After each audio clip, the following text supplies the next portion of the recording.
Hi everyone, welcome back to Serving Up the Tea. It's been a hot minute. Very hot minute. A very hot 5-month minute. Welcome back, and I am so happy to have my buddy Michael here to start off the 2020 Serving Up the Tea It's good to be season. back. Thank you, isn't it? You might remember him from the Born a Chorich episode, and take a look at his custom-made tank top that says Team Chorich. Enough about Borna. We can jabber about him all day. What we are focused on right now is the Australian Open cocktail right in front of me.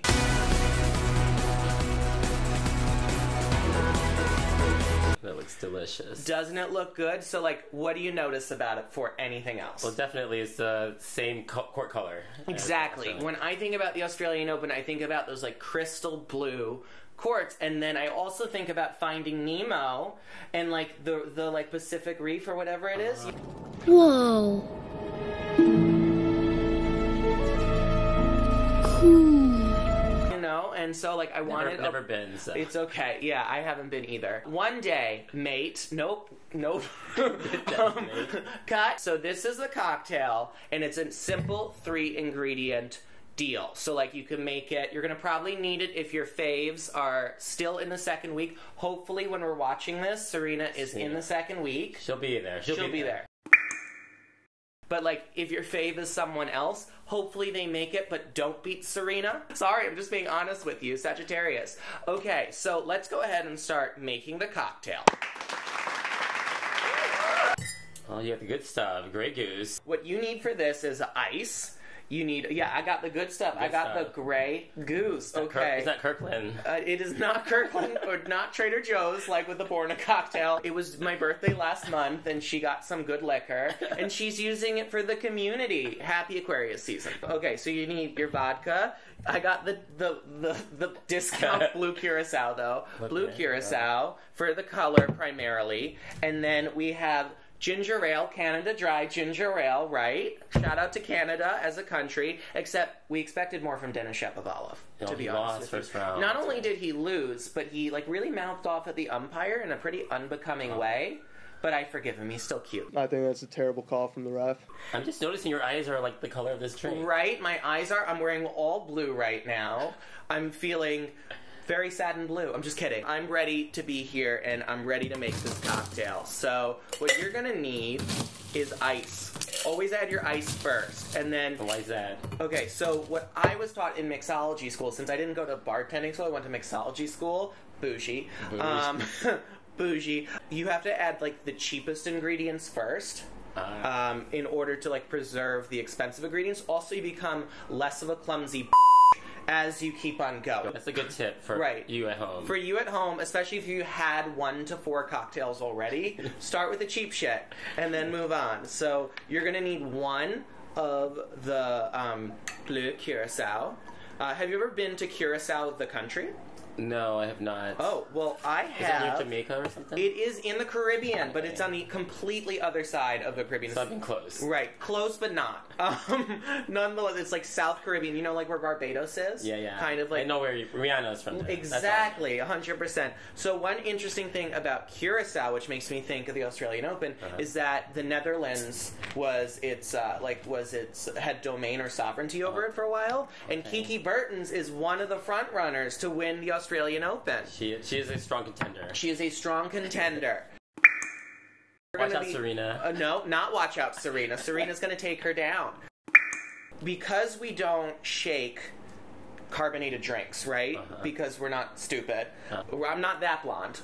We are going to go ahead and just mix the vodka in. It's 2 vodka. It was 1 Blue Curacao, because I'm pretty sure I didn't say that. 1 Blue Curacao, just like that. Cool. Awesome. And then... So you're going to shake, and then you're going to add your... So yeah, we're going to shake, and then you know what I don't have is the other part of my shaker. So... Use that. What? No, I'm going to get it. But, like, cue elevator music or something. I would do a song and dance, but that you don't want to hear. Clue, it's not Clue. Q, thank you. Q, I'm Blue by... What? Remember I'm Blue? I'm Blue. Okay. Who sings that? Eiffel 65. Anyway, here I am. We're gonna shake it. Shake. How many shakes should you? I think you should do between 6 and 18 shakes, depending on how much of a bicep workout you want. It really depends. And then we're gonna be taking our strainer. Now, it's very important that you don't knock shit over like I almost did, but it's even more important that when you're pouring, you pour from the front, because the ice cubes can they can escape essentially, and you don't want that. And then you want to pour directly over it. Look at that beautiful blue color. Blue lagoon. Blue lagoon. Thank you. And then what you're going to do is you're going to go ahead and you're going to add 2 of the ginger ale.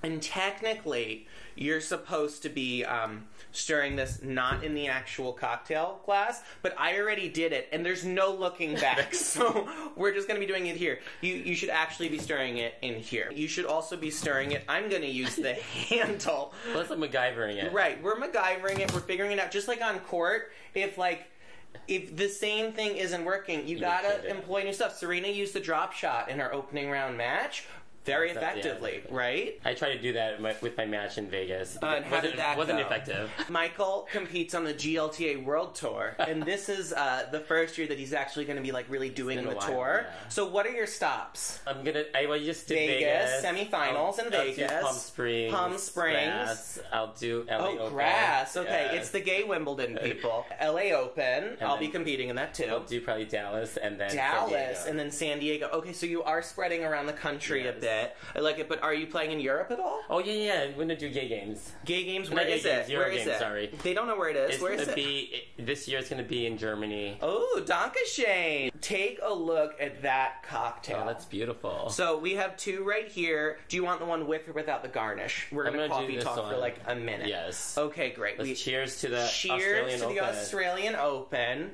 Salute to you guys at home. That's really good. I'm really proud of myself. I did a good job. I'm working on self-love, and so it's important to recognize when you do a good job.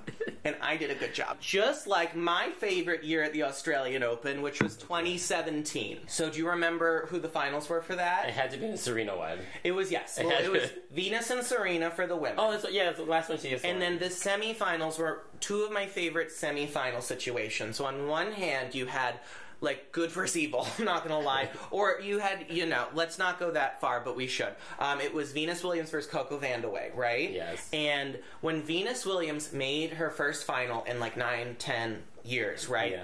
The elation on her face, and she did this full dance routine. It was such pure joy, and she's a very stoic, she loves the game, composed woman, and it showed her love for the game. It's also the background of my phone for ever. I see that. In the other semifinal, you just had Mariana Lucic-Baroni, who is that, I don't recall. You don't recall. It's okay. WTA superfan here. She is an older player, never thought she'd make another semifinal. Her last semifinal was 99, and she beat Karolina Pliskova in the quarterfinals to make the semifinals. Really crying. It was such a big deal. And then of course she played Serena in the semis, and she had her moment. We love you, Mariana. We hope you come back on tour. And then it was Serena versus Venus, but it was also 2 against 1 because Alexis Olympia was in the womb, right? And then on the men it was Fidel. It was Nadal Federer. Yes. Right.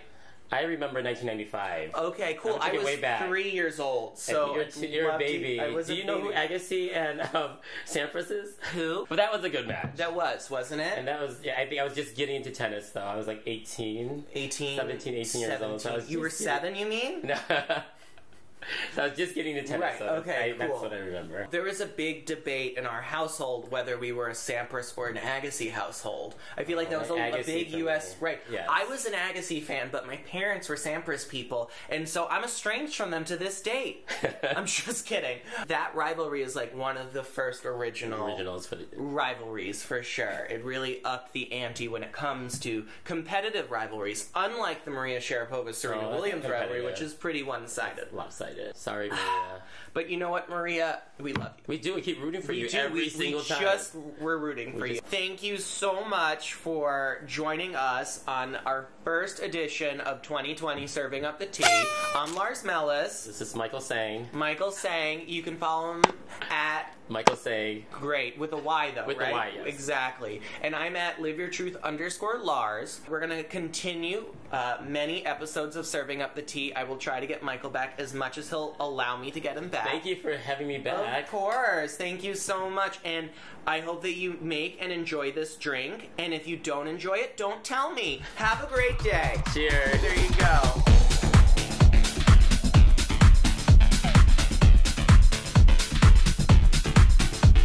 Oh, Dankeschön.